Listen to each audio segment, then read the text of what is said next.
आइए फरवरी 2025 को हम जानते हैं कैसा होगा, क्योंकि इस महीने एक नहीं बल्कि पांच महत्वपूर्ण कारण हैं जिसके द्वारा ये 2025 एक विशेष फलदायी महीना निकल करके सामने आएगा। सबसे पहला जो कारण हो गया, इसी महीने पर महादेव की कृपा से महाशिवरात्रि का शुभ संयोग हमको 26 फरवरी को देखने को मिलेगा। तो दूसरे तरफ देवगुरु बृहस्पति वक्री अवस्था से मार्गी अवस्था पर आ रहे हैं।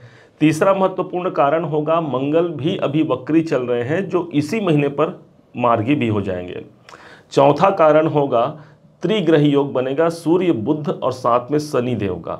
और पांचवा सबसे महत्वपूर्ण कारण होगा, शुक्र इस पूरे महीने हमको मिलने जा रहे हैं उच्च की स्थिति पर। इन पांचों ग्रहों के प्रभाव से क्या कुछ आपके लिए निकल के आता है, आज इस बात को हम समझेंगे। इस फरवरी के महीने में हम आपको एक ऐसा लिस्ट भी प्रदान करेंगे जिसमें शुभ और अशुभ तारीखों का वो क्रम होगा। कौन सी तारीखें बेहद शुभ होंगी, जिस तारीखों में आपके काम बनेंगे, कोई गुड न्यूज़ आपको प्राप्त हो सकता है, जबकि कुछ तारीखें ऐसी होंगी जिन तारीखों में आपको सतर्क रहना पड़ेगा। उपाय क्या करने होंगे इस महीने को सर्वश्रेष्ठ बनाने के लिए, इन्हीं सब बारीकों पर चर्चा करते हुए इस वीडियो को अब हम प्रारंभ करते हैं। ध्यान दीजिएगा, सबसे पहले ये आपके अपने राशि हो गए मेष राशि। मेष राशि के स्वामी हो जाते हैं मंगल देव, और इस महीने मंगल देव एक ऐसी स्थिति पर है जहां पर अपने नीचत्व अवस्था को छोड़ करके एक शुभ अवस्था पर रहेंगे। तीसरे घर के कारक होते हैं मंगल और तीसरे घर पर ही विद्यमान होंगे। इस हिसाब से सबसे ज़्यादा इस महीने आपके कॉन्फिडेंस रहेंगी, एक उत्साह, एक ऊर्जा, एक जोश आपके अंदर मौजूद रहेगा, जिसके द्वारा आप भाग्य उन्नति के लिए प्रयासरत रहेंगे और भाग्य आप तक पहुंच सकता है। क्योंकि मंगल के पास जो स्थान है, सातवीं दृष्टि से ये मंगल सीधे भाग्य भाव पर अपनी सप्तम दृष्टि का प्रभाव देंगे, जो भाग्य उन्नति के लिए आपका समर्थन करता है। हेल्थ और स्वास्थ्य को समझा जाए तो हमारे राशि का स्वामी ही तीसरे घर पे है। स्वास्थ्य भी पहले से बहुत अच्छा रहेगा, क्योंकि मंगल अभी तक नीच के थे, अब स्वराशि के हो गए हैं, अपने मित्र की राशि बुध की राशि, जो कि सम मित्र इनके होते हैं बुध, उनकी राशि पर प्रवेश कर गए हैं। अब आते हैं धन की स्थिति। दूसरा सबसे महत्वपूर्ण कारण इस महीने को सर्वश्रेष्ठ बनाने का ठीक प्रारंभ होगा 4 फरवरी को। 4 फरवरी को ग्रहों के जो देवगुरु बृहस्पति माने जाते हैं, ये द्वितीय भाव पर तो चल रहे हैं, साथ ही साथ इनका जो प्रभाव होगा, ये वक्री अवस्था से मार्गी अवस्था जाएंगे। मार्गी अवस्था पर आना अर्थात समझिए कि अब जो ग्रह है देवगुरु बृहस्पति, वो डायरेक्ट चाल पे चलेंगे, अर्थात ये महीना आर्थिक दृष्टिकोण से एक महत्वपूर्ण समय रहेगा, जहां पर धन भाव पर गुरु हमको वक्री मिलेंगे। साथ ही साथ गुरु की जो दृष्टि पड़ेगी वो हमको छठे भाव पर मिल रही है, 1 2 3 4 5, पांचवी दृष्टि छठे भाव पर, जिसके कारण जॉब, नौकरी इत्यादि में भी अच्छी संभावनाओं की अनुभूति आप न सिर्फ इस फरवरी 4 तारीख से बल्कि 15 मई तक ये आपके लिए शुभ संयोग होगा। भाग्य की ये मालिक बनते हैं। आर्थिक पक्ष मजबूत रहना है।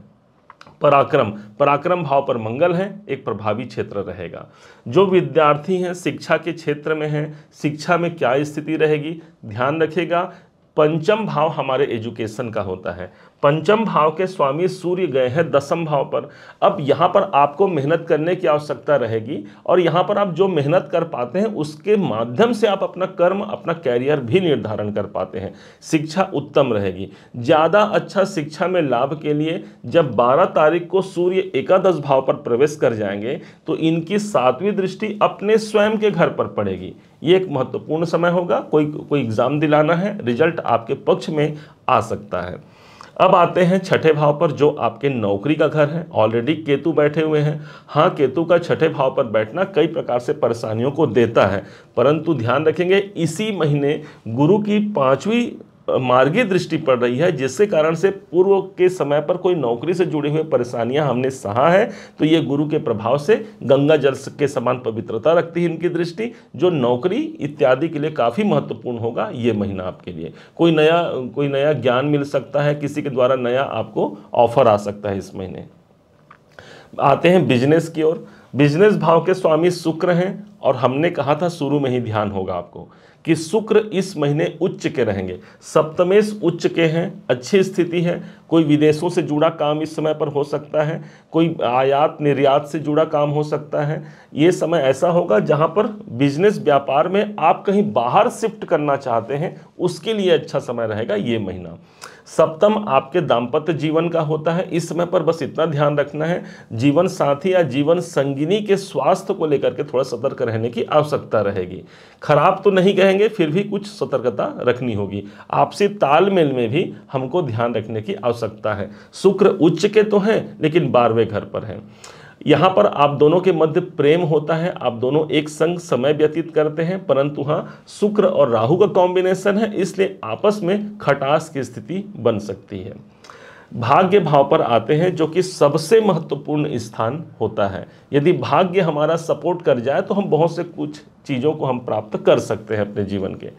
जो नवमेश बनते हैं गुरु हैं, गुरु को देखा हमने ऑलरेडी, ये धन के भाव पर ये वक्री अवस्था से मार्गी अवस्था आ गए हैं। इसका मतलब हमारा भाग्य भी अब मार्गी अवस्था पर आ गया, अपने मार्ग पर आ गया है।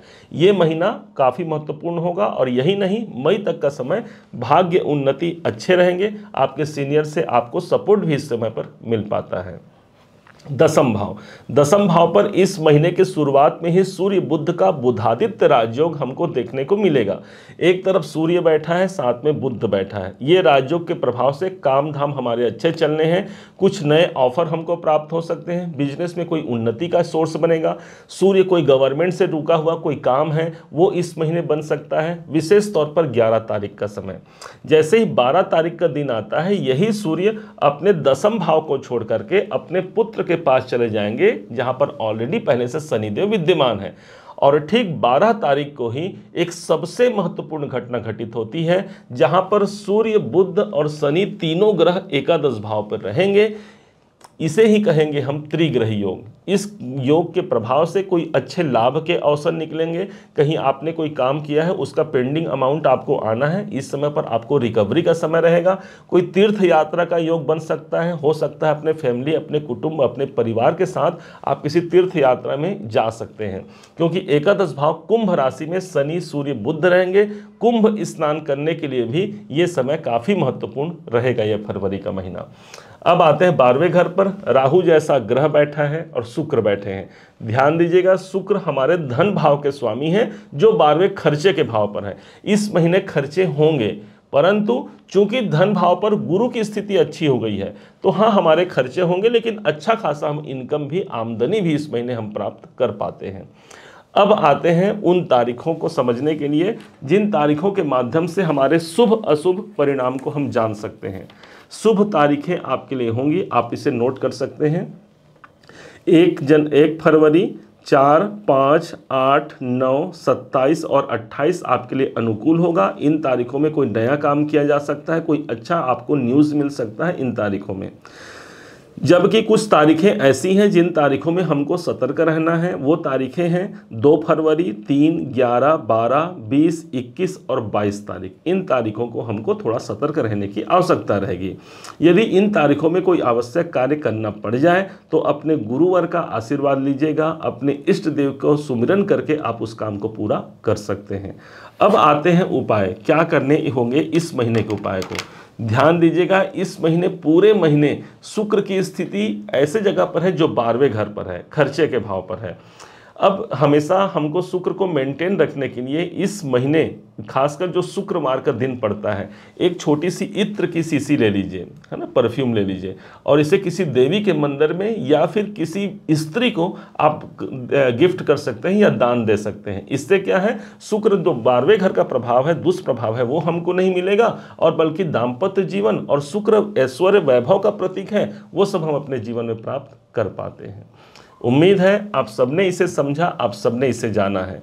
यदि आपने इसे समझा है, जाना है, मेरे समझाने का प्रयास यदि आपको सार्थक लगा हो, मेरे समझाने का तरीका यदि आपको सार्थक लगा हो, तो हर बार की भांति इस बार भी अपना प्यार भरा लाइक और कमेंट करना कभी मत भूलिएगा। और हाँ, यदि अभी तक आपने चैनल को सब्सक्राइब नहीं किया है, सब्सक्राइब जरूर कीजिएगा।